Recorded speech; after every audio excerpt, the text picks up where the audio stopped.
Hello everyone, welcome back to Protect and Persevere. So today I'm going to be talking about a kind of divided issue topic, that whether or not your carry gun needs a weapon mounted light or not.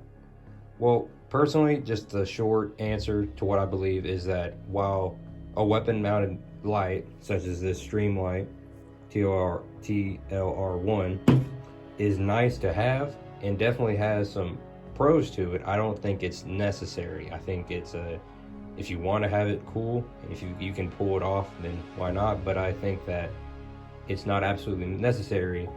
However, a handheld is always mandatory, and I'm gonna go into a little bit better detail of why I believe that.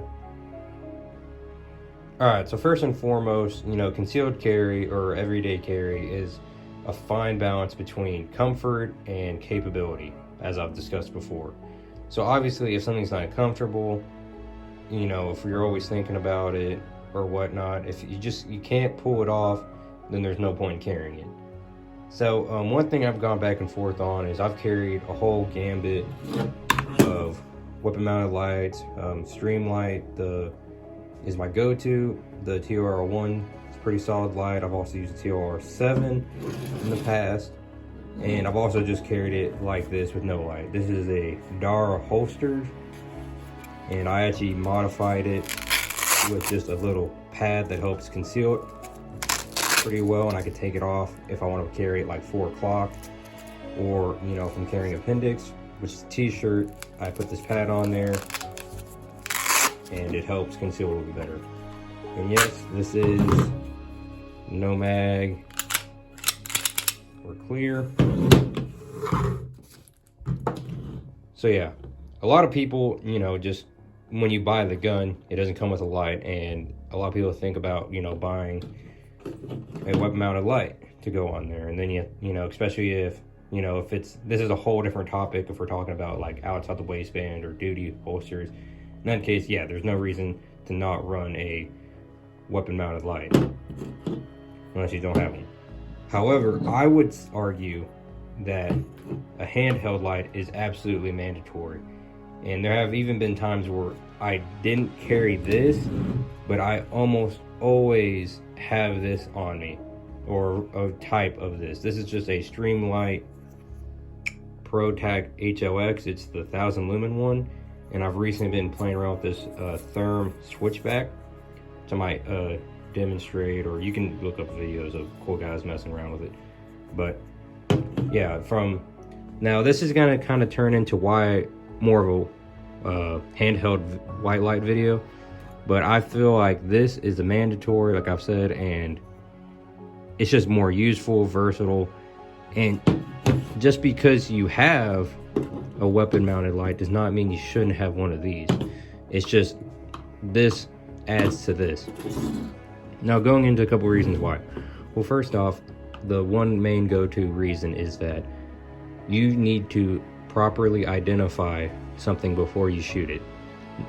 Just from not only like a home defense, like making sure you don't shoot your kids, but also just for legal reasons, you have to be able to identify the threat. And it is not smart to go around and just be pointing your gun and looking, you're just pumping gas and some guy approaches you. You can't just pull out your gun and shine a light at him. Well, you can, but it's illegal. Versus, there's nothing illegal with pointing a flashlight at someone. You can always have this in your hand. Like I said, you're pumping gas at night. You're just, walking through the city, heck, around the farm, whatever, have this in your pocket. And some freaking hog tries to murder you, you can just whip this out and point it at it. Versus if the only light I have is attached to my gun, that means if I need to see anything, I have to put my gun out. And there are a lot of ways to shoot with holding a white light. I'm gonna probably throw in some videos of it, but alright, so there's a lot of different ways to manipulate your handgun with a white light.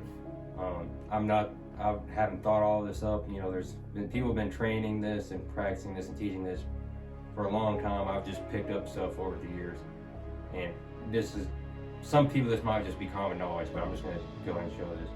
So let's say, practically speaking, you're walking in the park at night, pumping gas, whatever, you see somebody approaching you, something looks sketchy, or you're going to deter them. Let's just say whatever, you could even already have this in your hand with or without this little grip. You're like, hey, what are you doing? And you illuminate on them. Whether or not that's just at their feet, you know, you're kind of like, hey, what's going on? Or you're going straight to their eyes. First off, like I said, this ain't illegal. You're just trying to like identify somebody. Whether, heck, if it's a person, a coyote, a hog, whatever. But yeah, you identify them. And then if that de-escalates the problem, that's it. However, if it goes to, it escalates and they get more aggressive, then with or without this grip, you should be able to draw your carry gun one-handed, and you can just go straight into kind of the, I guess, more natural way. It's just you keep shooting and you pull the light back and you extend out. So obviously you're shooting one-handed, which is going to be, I know everyone's going to be like, well, if you had a white light, a weapon-mounted light, you know, you can shoot two-handed, which is better. I agree. However, you know, if it's like a close quarters, where I hate, you know, saying close quarters, but like if it's a self-defense range, like, that's the other thing too, is I'm not trying to shoot that far at night. A carry gun is not, I'm not assaulting an objective at night, or I'm not a police officer. It's not my job to respond. So I think it's literally just self-defense or family defense.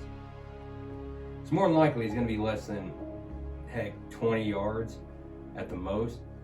So shooting one-handed, if you can't shoot like 10, 20 yards one-handed, that's also why I recommend a, you know, but even with a subcompact, you should be able to shoot at least 10 to 20 yards one-handed. You know, maybe not, you're not pulling off crazy, you know, headshots, whatever, but a full body shot, 10, 20, but more likely just 5, you know, yards away. It's very doable. So that's kind of the, some people say like mouth level or ear level or scalp level.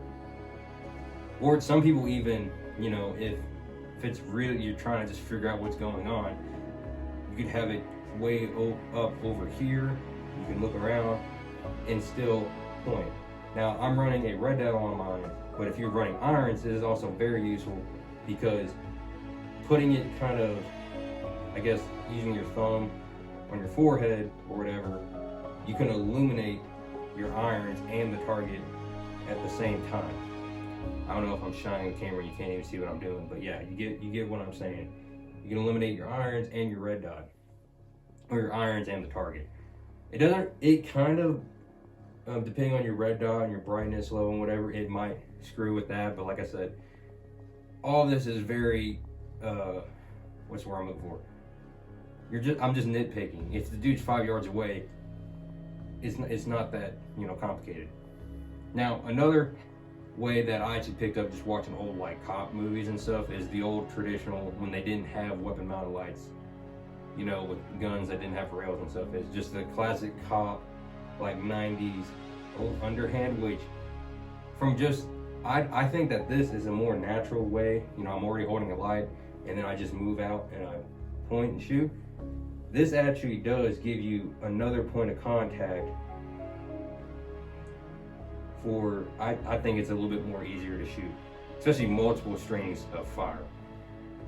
So there's definitely, that is, you know, it's a, some people say it's outdated or whatever, or, you know, it's kind of, people see it from the movies and they're like, it's, you know, dumb or whatever. I still think it's a valid option. And it, like I said, it does give you a little bit more recoil control if you have another point of contact. And all of this, yes, you know, train, and I'm not the perfect guy by any means. Now, the kind of third way, and I've messed around with this whole therm thing, is that actually you can flip the light like this, and then relatively get a two-handed grip on it.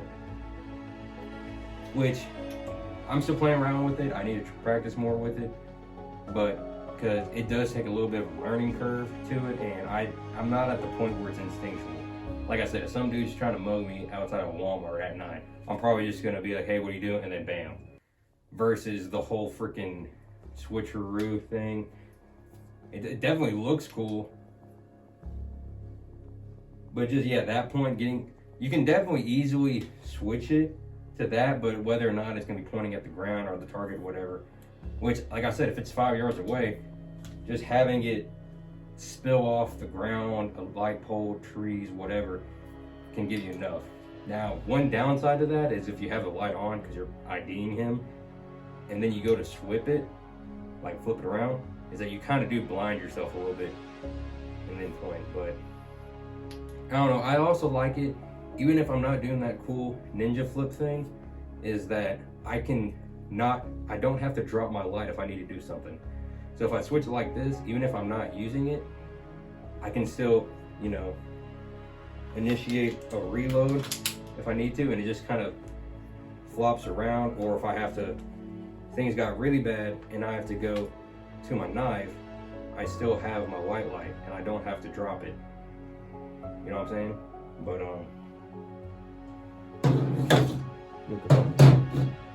so yeah, there's definitely a lot of ways to incorporate a white light into combatives beyond just identifying someone, and, you know, practical everyday stuff like, hey, is my tire flat? Am I leaking, you know, oil?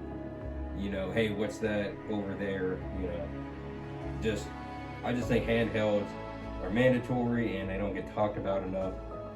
And yeah, I think everyone should have one. All right, so now that I've shown that you can semi-shoot, or I mean, you can absolutely shoot, just maybe the argument is more or less effective. You can shoot at night with the handheld light, whether it be one-handed or the kind of using the switchback two-handed method. So you can definitely shoot at night without a weapon-mounted light as long as you have a handheld. Now, the other reason why I would go into why you need a handheld is because if you were budget-wise, if I could only buy one or the other, I would always buy this. And I believe this is around $100. This was like 70, 80 bucks.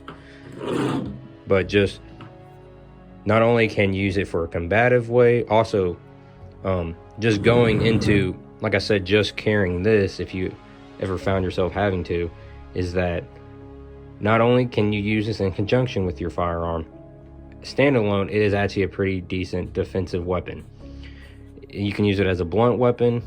You know, no one wants to get hit with that. If you jab them on top of the head or in the face, it'll definitely mess them up pretty bad. And also, it is a deterrent that I don't know if you've ever been shined like bright light in your eyes, but if that hits you in your eyes, it'll kind of stun you and make you kind of just rethink everything and totally forget what you're doing. Especially if, you know, if it's pitch black or something and your night vision's kicked in, and then all of a sudden, bam, it's like, you know, turning your phone on at 4 in the morning. But yeah, you could potentially de-escalate a situation by shining a light, and then that way you don't actually have to end a human life, which, you know, hopefully is a priority, you know, but you do you. So yeah, I hope this video helped clarify my, you know, I've carried with or without, and like I said, I'm not crapping on anyone who goes either way. I'm not saying my opinion's right. I'm just kind of sharing my opinion that I feel like a weapon mounted light is not absolutely necessary for a carry gun, but I think white light handhelds are underrated, and I feel like are definitely slept on, even shooting with handheld. It's definitely possible, doable. These are very versatile, useful, even for just everyday usage. So yeah, that's just my opinion. Stay safe out there, and God bless.